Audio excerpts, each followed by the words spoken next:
Maligayang pagbabalik sa aking channel. Nandito na ang tag-init at gustong-gusto nating lahat ang magpa-araw. Pero alam nyo ba na tumataas ang panganib ng stroke kapag mainit ang panahon? O, hindi lang nakakailang ang init. Delikado rin ito para sa utak natin. Sa videong ito, ipapaliwanag natin kung bakit mas madalas ang stroke kapag tag-init at kung paano kayo mananatiling ligtas. This is presented to you by Education 4708. Just proceed to view the full content. Kaya, pag-usapan natin kung ano ang nangyayari sa ating mga katawan kapag mainit ang panahon. Kapag mainit, mas pinagpapawisan tayo, di ba? Ito ang natural na paraan ng ating katawan para lumamig. Pero kapag pinagpapawisan tayo, nawawalan tayo ng tubig sa katawan at kung hindi natin ito mapapalitan ng sapat, tayo ay made-dehydrate. Dito na papasok ang seryosong usapan. Dahil sa dehydration, nagiging mas malapot ang ating dugo. Isipin natin ito ng ganito. Kapag ang dugo mo ay parang tubig, maayos itong dumadaloy. Pero kapag malapot ito, parang syrup, bumabagal ang daloy nito. At ang pagbagal na ito ng daloy ng dugo ay nagpapataas ng posibilidad na magkaroon ng blood clot. Ang mga clots na ito ay maaring makabara sa isang artery na siyang pumuputol sa supply ng dugo papunta sa utak. At ito ang sanhi ng stroke. At hindi lang likido ang nawawala sa atin dahil sa pawis. Nawawalan din tayo ng mahalagang electrolytes tulad ng sodium at potassium. Ang mga electrolytes na ito ay may mahalagang papel sa pagpapanatili ng balanse ng likido sa ating katawan at pag-regulate ng tibok ng ating puso at presyon ng dugo.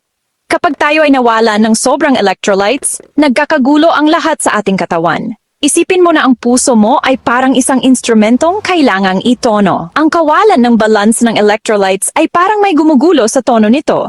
Maaari itong magdulot ng hindi regular na tibok ng puso at maaari ring makaapekto sa presyon ng dugo. At alam natin na ang tibok ng puso at presyon ng dugo ay direktang nakaugnay sa panganib ng stroke. Masyadong mataas, masyadong mababa, parehong mapanganib at maaring magpataas ng tsansa ng stroke. Alam nyo ba? Dahil sa init, lumalaki ang mga ugat natin at nagiging dahilan nito para bumaba ang presyon ng dugo. Matalino ang ating katawan. Para makabawi sa pagbaba ng presyon, mas bibilis ang tibok ng puso para mas mabilis na ibomba ang dugo. Ito ang nagiging sanhi ng pabago-bagong presyon ng dugo, lalo na sa mga taong may alta presyon. Ang pabago-bagong presyon na ito ay nagdudulot ng stress sa mga ugat sa utak. Dahil dito, mas madali silang masira at mas tumataas ang panganib na magkaroon ng stroke, lalo na sa mga matatanda. Kabanata 4, Heat Stroke at Hyperthermia.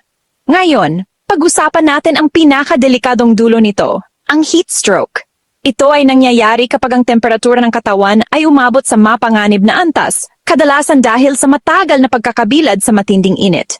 Ang heat stroke ay isang seryosong medical na emergency. Bakit? Dahil maaari itong direktang makasira sa mga selula ng utak at mga daluyan ng dugo na nagpapataas ng posibilidad ng stroke.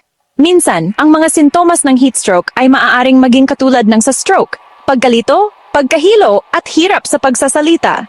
Kaya mahirap itong matukoy agad. Kaya naman, napakahalagang malaman ang mga senyales ng heat stroke at humingi agad ng tulong medikal.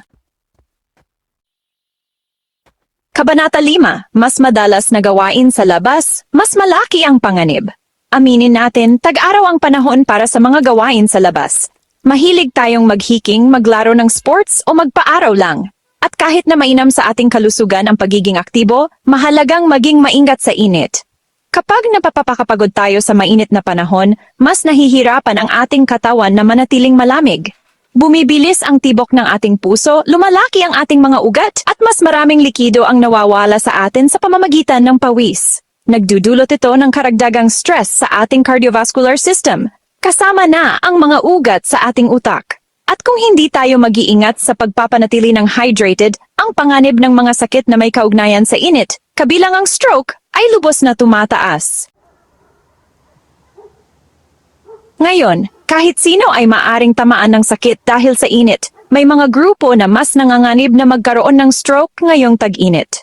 Ang tinutukoy natin ay ang mga matatanda, mga taong may dati ng sakit sa puso, alta presyon o diabetes.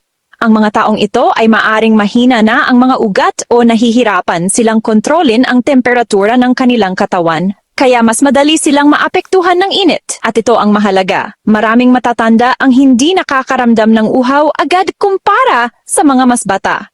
Ibig sabihin, maaring ma-dehydrate sila nang hindi nila namamalayan. Kaya mas lalo silang nanganganib. Napakahalagang bantayan natin ang ating mga mahal sa buhay, lalo na ngayong tag-init.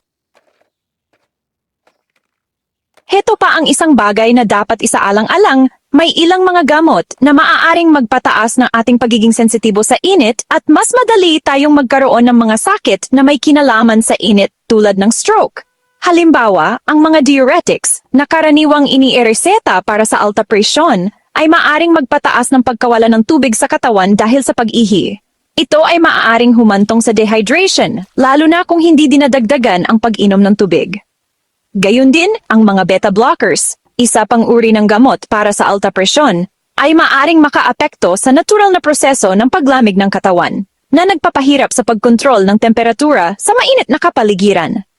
Kung ikaw ay umiinom ng anumang gamot, mahalagang kausapin ang iyong doktor kung paano ito makaapekto sa iyong kakayahang tiisin ang init at kung anong mga pag-iingat ang kailangan mong gawin sa mga buwan ng tag-init. Kaya, napag-usapan na natin ang mga panganib, pero ang magandang balita ay maraming magawa para protektahan ang ating sarili at ang ating mga mahal sa buhay mula sa stroke ngayong tag-init. Una sa lahat, siguraduhing laging may tubig sa katawan. Uminom ng maraming tubig sa buong araw, lalo na kapag mainit o pinagpapawisan. At tandaan, tubig ang pinakamabuti, hindi sapat ang matatamis na inumin. Pangalawa, iwasan ang direktang sikat ng araw sa pinakamainit na oras ng araw, karaniwan ay sa pagitan ng alas 10 ng umaga at alas 4 ng hapon. Kung kailangan mong lumabas, humanap ng lilim, magsuot ng damit na maliwanag ang kulay at gumamit ng sunscreen. Pangatlo, bantayan ang iyong presyon ng dugo, lalo na kung mayroon kang alta presyon. Regular na suriin ito at kausapin ang iyong doktor kung may mapansin kang anumang malaking pagbabago.